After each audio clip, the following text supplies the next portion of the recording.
c'est à bas, de vrai à Ouessant. Molène à Saint-Groix, la chipette et Guénon. Périlouette et dit qu'il au moins il est là.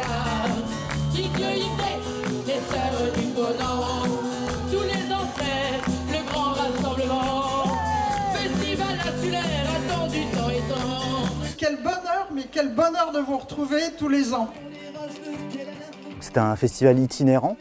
Et puis la particularité du festival, c'est qu'il y a à la fois un volet festif, avec des concerts, des courses de godilles, des projections de films, des expositions, etc. Programmation pluridisciplinaire.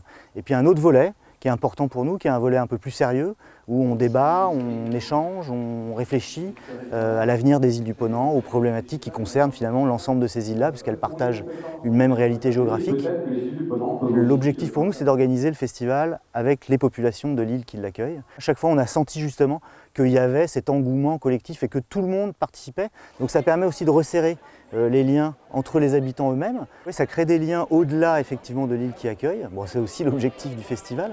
Et puis on le voit, d'année en année, en fait, il s'est formé des amitiés. On constate qu'en dehors du festival, les gens se voient aussi. Alors le festival, il est financé aujourd'hui à 40% par les subventions, financement public, et puis 60% d'autofinancement.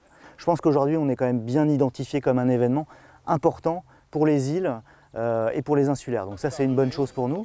Si on arrive à faire le tour, ça serait fantastique. Après, on n'oblige personne.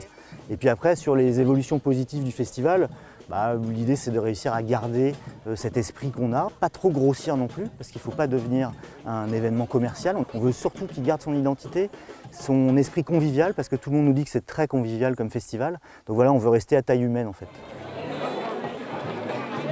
Pour analyser ce que le festival peut apporter aux Iliens, nous avons interrogé Nadège Kersuzan, qui a participé à chaque édition du festival. Alors l'intérêt initial, c'est la curiosité, un petit peu de voir un festival pour les insulaires. C'était quand même quelque chose d'un peu étonnant dans le concept. Et puis après, ça a permis de lier pas mal de relations avec des personnes d'autres îles.